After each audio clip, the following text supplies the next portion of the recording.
It is, without doubt, my favourite part of the show. It's Talking Pints. I'm delighted that Martin Daniels has joined me. Cheers. Welcome to GB News. Very good to see you.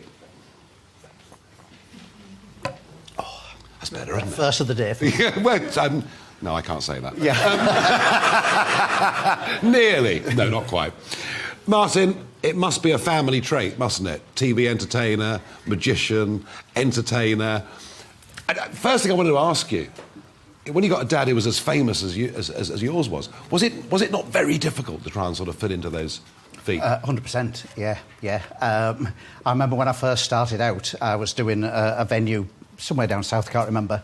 I was about 18, I think, and I turned up at this club, and as I walked in, there was a poster in the door, and the poster read, "Tonight, introducing in cabaret, Paul Daniels' son." I didn't even get a name check. I wasn't even on the poster, so I was saying very young, but I just thought that's not right. It's not fair on him. It's not fair on me. It's not fair on the people. So I decided I took a deep breath and I got in my car and drove home. And I had to wait till Monday morning because before mobile phones. And I rang my agent at the time and said, "Oh, I didn't do the show last night, and this is the reason why." He said, "Oh, I already know." He said, "I've had the News of the World on." Yes, yes. Chasing it up. And then they rang me and said, "We're going to do this story about how you and your dad don't get on." And I said, no, I said, I just wanted to be able to stand on my own 2 feet, and try to put my point of view across. Yeah. And he said, "Oh, well, it's too late now. The story's already written. So we're going to go with it on Sunday." But it was great for an unknown... Good publicity. Double-page spread on the News of the World. Yes. And they decided to... Yeah, and not all double-page spreads in the News of the World were good news, were they? No, certainly not. No. But he talked to me again and said, actually, he said, "We'll do another story next week and we'll do it from your point of view." So I got another double-page spread in the News of the World that was done from my point of view. And then my agent rang and said, "Oh, this venue, they want to book you back." And so I turned up and he said, "I'll come with you just in case there's any trouble." We got there, the car park was rammed. There was twice as many people as in there as was originally there. And when I was introduced to the audience, it's the first time I'd got a cheer for walking on, but it was the tension that had built up because of the backstory. And I hadn't prepared anything, but I walked on stage, and then there was the silence, and I think that's what got to me, because they were, what's he going to say, what's he going to say? And so I started the show by saying, "Good evening, ladies and gentlemen, I'm Paul Daniels' son." Just to bury the hatchet and try to get away with it. But I thought that it would go away, to be honest. Yeah. And it never did. Even when I got my own TV show back in the 80s. It was in colour. Yeah, well done, you. But even then, when I was on every week back in the day, they would still write Martin brackets son of. So you never got away from it. No. Well, that must have been hard. But hey, it was just because he was such a huge star. He was. No, he really, really was. But you, I mean, at a relatively young age, there you were helping to present Game for a Laugh. Yeah. I mean, you're in your early 20s. It's Jeremy Beadle. Just think back to those days of television. I mean, how many people were watching that? Oh, gosh, we were getting 18 million viewers every week. 18 million.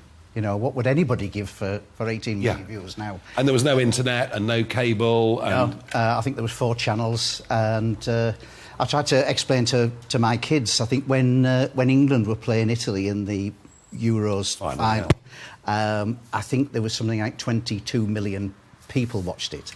And I said, the country came to a standstill to watch this game. I said, there's only 4 million more than we were getting week after week after week in the time. So television, the country would stop for certain shows. So you did lots of telly all through that period of time. Yes. What was Jeremy Beadle like to work with?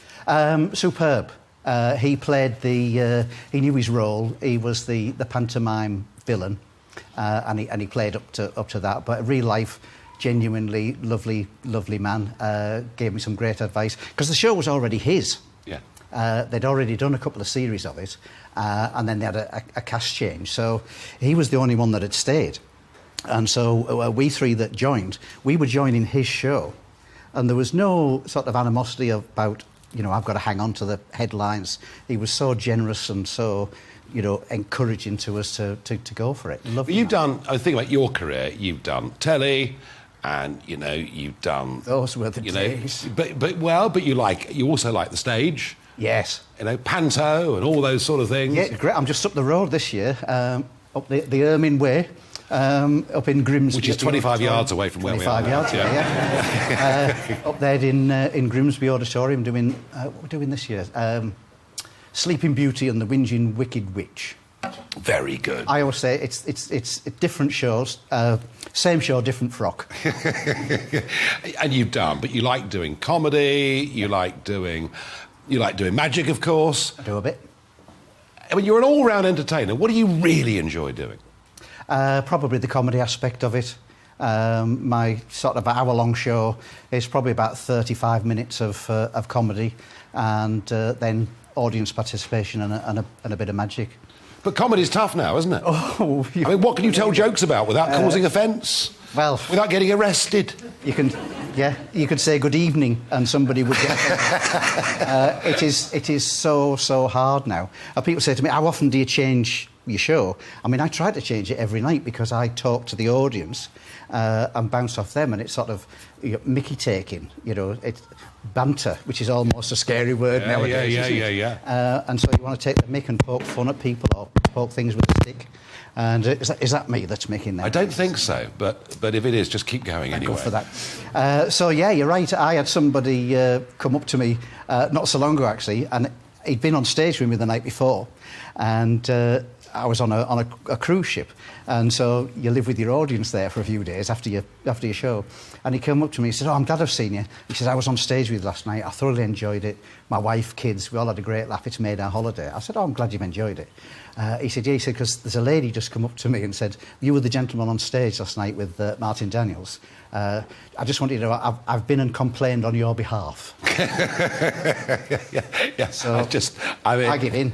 But it is difficult, isn't it? For sure. Do you have to really think your content through now carefully? Yes. But sometimes when you say things off the spur of the moment, off the cuff, there was a fella. I was on stage the other night, and a fella, somebody walked in late, right across the front, and the guy had no hair. So it's perfect for you. So I said something about, "Oh, look at him! He spent all day doing his hair, then forgot to bring it." And then I then read the next day in the paper that doing a bald joke now constitutes sexual harassment. No. There you are. What a terrible person you are, Daniel. I don't realise. I mean, people thought I was shocking until you came on this show. I'm a controversial, nasty piece of work. It really is difficult, isn't it? Yeah. Now, got to talk to you about Martin, Lincolnshire. So yes. You weren't from here, but you came here nearly 25 years ago. You're still here. What is it about Lincolnshire that you like? I've been here for 24 years. Yep. And when I first moved, the locals said to me, "Don't worry, it's the first 25 years that's difficult." So I've only got one more year left to be accepted. But no, I found it very accepting. I came here I did 7 pantomimes at the Theatre Royal in Lincoln. And I just fell in love with the place and thought it'd be nice. And then I got married and was about to have children. And I thought I would rather be married with children here than as I was then living in West London. Not there's anything wrong with living. I lived in Kensington, which was fabulous. So I sold up there and bought a nice place here in Lincolnshire. What would that house in Kensington be worth now? Oh, about 5 or 6 million. Yeah, probably right. And maybe a little bit more. But it's been a good place to bring up family. Excellent. Yeah. I wish I'd kept my house, but I did well on the sale. But then the divorce lawyers balanced it all out. Oh, that's nothing. That's nothing. We had Jim Davison on the other week, and he's had 4 divorces. I always think we split the house 50-50. She got the inside, I got the outside. It was all fair. And whilst you've been here in Lincolnshire, you spent many years involved with BBC Radio Lincolnshire. Yes. I was very lucky in that I managed to get a job with the BBC Radio Lincolnshire when my kids were at primary school. And so it kind of took me off the road. I stopped touring and travelling on cruises, that sort of thing. So first couple of years I was on in the morning, so I would get up early and be gone before they went to school. But I was always there to pick them up from school. And then a couple of years later I moved into the afternoon slot. And so I was able to take them to school in the mornings and give them a normal life, if there is such a thing. Yeah, nice. And that connection with local radio. Yeah. I think local radio is very important. I really do. There's a lot of people poo-poo it, and it's getting. All local radio stations are having a hard time with funding at the moment, but I do think that local radio plays a very important part in people's lives. Yeah, it matters to people, doesn't it? It matters to people a very, very great deal. And that relationship on radio is very personal with the listener, isn't it? Yes, because television is something that's in the corner of the room, and radio is in your head. Radio is like a voice in your head. It is immensely personal, and day to day, people. It was years ago that I left there, and people still talk to me about my kids when they were at school and the things that they did that they remembered me talking about when I was on air. Because it really matters, yeah. Well, I can tell you, you're not just on telly right now, because, of course, GB News is there on digital radio. Back on radio. And it works, and it works, and it works. And obviously, for us, it's a challenge, because you can't just say, look at this, you've got to say, look at this and listen to this. But it does seem to work. Just a final thought on all the things that you've done, Martin. Cruises, you've been on the cruise ships doing that. Isn't that very difficult? I mean, you're stuck, as you said earlier, you're stuck with the audience. Well, not stuck here. I mean, what happens? How do you? I mean, you go for breakfast, and they come and say they come and say it was great or it was awful. Yes. They can say that.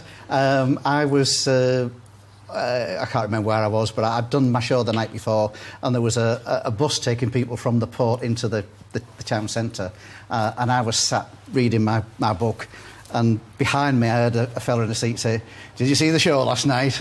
And you think, "Oh no, here we go." And the guy went, "Yeah." He said, "Did you like him?" And I still don't understand the answer. He said, "Yeah." He said, "He was all right, so long as you like laughing." I don't know whether that was a compliment or not. I've never been able to work it out. On that note, Martin, thank you for joining me on Talking Pints.